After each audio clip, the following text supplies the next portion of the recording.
Hello student, this is third lecture of English reader chapter 4 class 6। तो chapter हम पढ़ चुके थे, एक्सरसाइज समझेंगे। तो पहली आपकी टिक द करेक्ट ऑप्शन है what hopes did the man have for his son who was yet not born. तो क्या आशा थी जो आदमी ने सोची अपने बेटे के लिए जिसका अभी जन्म भी नहीं हुआ था। ही वुड बी हेल्दी, वह स्वस्थ होना चाहिए, वाइस होना चाहिए और एजुकेटेड होना चाहिए।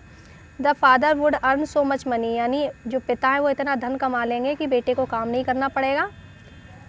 पिता ने आशा की कि उसका जो बेटा है वो ऐसे बड़े एक अच्छे आदमी इंसान के रूप में बढ़ेगा और उनके लिए गर्व की बात होगी। तो नन ऑफ दीज, क्योंकि ऐसा उनमें से कुछ भी नहीं सोचा था। What was the reaction of the wife when she heard her husband's plan for their to be son. तो उसके क्या रिएक्शन था पत्नी का जब उसने उसके हस्बैंड की प्लान जो योजनाएं सुनी जो बेटा नहीं हुआ उसके बारे में।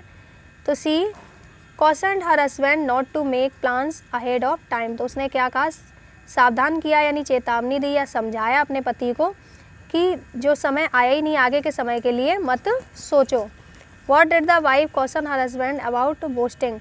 तो बेकार की यानी घमंड भरी बातें करने के लिए उसने क्या चेतावनी दी। Only God know what happen in the future, केवल भगवान जानते हैं कि भविष्य में क्या होने वाला है। What was the similarity between the husband and the dervish. तो हस्बैंड और डरविश में क्या समानता थी, बोथ वर ड्रीमर्स, दोनों ही सपने देखने वाले थे। True false, the wife of the man had 3 children, उसके 3 बच्चे थे। False, the pregnant wife was going to give birth to a son, एक बेटे को जन्म देने वाली थी। ये भी फॉल्स, क्योंकि कुछ पता ही नहीं था कि बेटा होगा या बेटी होगी। The king use to give dervish bowl of honey daily.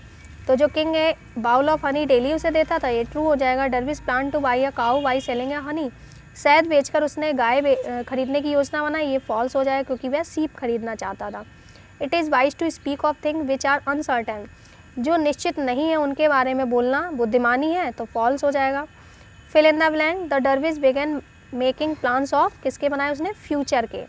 The dervish broke his jar because, dervish का जार टूट गया क्योंकि he hit it with stick, उसने स्टिक से इसे हिट कर दिया। The plans of the dervish and the husband were similar because, तो दोनों के जो प्लान थे वो सिमिलर थे क्योंकि बोथ वर डे ड्रीमर, दोनों दिन में सपने देखने वाले थे। The dervish hope of a better future crushed because, तो उनके एक अच्छे फ्यूचर जो आशा थी वो टूट गई अच्छे फ्यूचर की, क्यों, क्योंकि he lost his honey jar, उसने अपने हनी के जार को खो दिया। The lesson that the wife shared with her husband was, तो जो लेसन उसने सीख शेयर की अपने हस्बैंड से वो क्या थी, not to speak the things which are uncertain, ऐसी बातें मत करो जो निश्चित नहीं है। पेज नंबर 25 एक्सरसाइज ई, यहाँ पे हमें क्या करना है, pick out the noun in the following sentence and state their kind, वहाँ पे उनके प्रकार बताने हैं क्योंकि फंक्शन सब्जेक्ट के होते हैं, नाउन के टाइप्स होंगे। तो ये जो चैप्टर है ये आपका नाउन वाला वो ग्रामर का फर्स्ट चैप्टर है, तो वहाँ पे भी आपको अच्छे से समझाया जाएगा कि नाउन को हम कैसे डिफाइन करते हैं, कैसे आइडेंटिफाई करते हैं। तो यहाँ पे रमा और चेयर हमारे प्रॉपर है और चेयर क्या है, कॉमन नाउन है। थीप कॉमन नाउन है। Word song and sweet common noun and abstract noun. Dog scholar common noun. Raman cousin book proper noun, common noun और common noun. Snake and stick common noun and common noun. तो ये हम जानेंगे कि proper noun क्या होता है, एक निश्चित के लिए होता है, कोई निश्चित नाम होता है। कॉमन एक तरीके के सभी लोगों में आ जाए, जैसे थीफ है तो किस चीज़, कैसा थीफ है, मोटा लंबा पतला या क्या चीज़ चुराने वाला है, तो कोई एक निश्चित नहीं है या थीफ का नाम नहीं है। वर्ड सॉन्ग निश्चित नहीं है कैसे हैं, और स्वीट क्या होती है, एब्स्ट्रैक्ट नाउन होती है जिसे हम देख नहीं सकते, वो एब्स्ट्रैक्ट नाउन में आती हैं जिस केवल महसूस कर सकते हैं। तो इसी प्रकार ये आपकी है। बाकी आपकी एफ एक्सरसाइज जो है वो नोटबुक में होगी क्योंकि यहाँ इतनी स्पेस नहीं है, तो हम वहाँ पे आपको नोटबुक पे देखेंगे ये वाली एक्सरसाइज। आपकी बुक नोटबुक में क्या क्या होगा, वर्ड मीनिंग होंगी, क्वेश्चन आंसर होंगे और ये वाली आपकी एफ एक्सरसाइज होगी। बाकी का सभी काम जो है वो बुक में होगा। तो यहाँ पे हमें सुपरलेटिव डिग्री चूज़ करनी है। सुपरलेटिव डिग्री क्या होगी, EST लगी होती है और जहाँ पे वाई लगी होगी, जैसे यहाँ वाई लगी है तो वहाँ पे वाई की जगह आई हो जाएगी और EST लगती है, या फिर मोस्ट का यूज़ किया जाता है। तो डीप की क्या हो जाएगी, डीपेस्ट।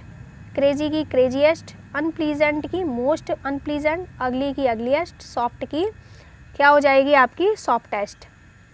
तो ऐसे ही यहाँ पे है कि इसकी मोस्ट हो जाएगी ये, बोल्ड की बोल्डेस्ट। गुड की बेस्ट। फार फारटेस्ट। हार्ड की हार्डेस्ट। वहीं यहाँ लेजी की लेजीएस्ट। गुड की best. Beautiful most beautiful. Hot की हॉटेस्ट। गूफी की गूफीएस्ट। टाइनी की टाइनीएस्ट। फास्टेस्ट और ओल्ड की ओल्डेस्ट हो जाएगी। तो ये आपको नहीं करनी है ये वाली एक्सरसाइज आई वाली, बाकी आप अपनी बुक में फिल कर लेंगे। तो ये आपके वर्ड मीनिंग है, वो आप अपनी नोटबुक पे करेंगे। ये आपके क्वेश्चन आंसर हैं। Where did the man in the story live, story में जो आदमी था वो कहाँ रहता था। तो story lived in a town on a remote island, एक दूरस्थ द्वीप पर एक कस्बे में रहता था। What was the reason of argument between the man and his wife, तो आदमी और उसकी पत्नी के बीच बहस की वजह क्या थी। तो क्या वजह थी उनके बीच, was plan for their to be son, जो बेटा होने वाला उसके लिए बहस हो रही थी। What did the king give dervish daily, dervish को क्या देता था राजा, a piece of cake and a bowl of honey daily.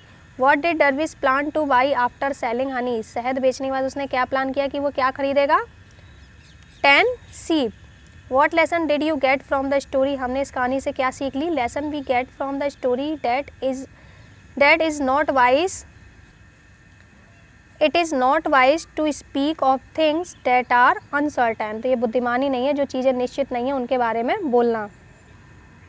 Exercise F थी जिसमें हमें क्या करना था, यहाँ पे कुछ क्या दिए थे, वर्ड दिए थे जिन्हें हम काउंटेबल और अनकाउंटेबल दोनों के रूप में कर सकते थे। तो हमें उनसे एक एक सेंटेंस बनाना है, काउंटेबल के रूप में और अनकाउंटेबल के रूप में। काउंटेबल जिन्हें हम गिन सकते हैं और अनकाउंटेबल जिन्हें गिना नहीं जा सकता है।